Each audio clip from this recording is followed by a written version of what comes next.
PLT Sekretaris Daerah Aceh M. Nasir mengapresiasi respon cepat Badan Penyelenggara Jaminan Sosial Ketenagakerjaan Perwakilan Aceh.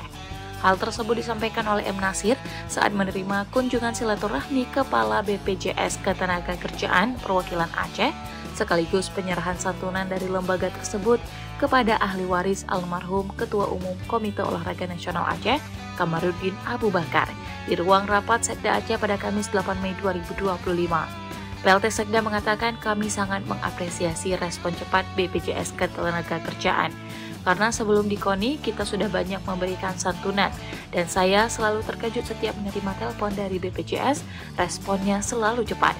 Sebagaimana diketahui, Kamarudin Abu Bakar atau yang akrab disapa Abu Radak meninggal dunia saat menjalankan ibadah umroh di Tanah Suci Mekah pada Rabu 19 Maret.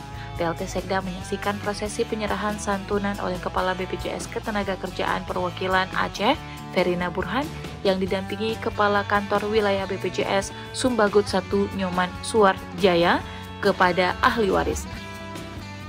Ada 3 jenis santunan yang diberikan BPJS Ketenagakerjaan kepada ahli waris almarhum, yaitu Naila Nafiza yang merupakan anak pertama almarhum Abu Razak.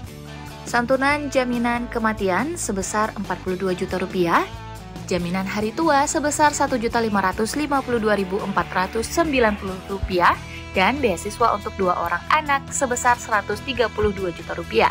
Sementara itu, Kepala BPJS Ketenagakerjaan Perwakilan Aceh, Verina Burhan, mengapresiasi kerjasama yang terjalin baik antara lembaganya dengan pemerintah Aceh. Verina mengakui keberadaan program jaminan kesehatan Aceh sangat mendukung kerja-kerja BPJS Ketenagakerjaan.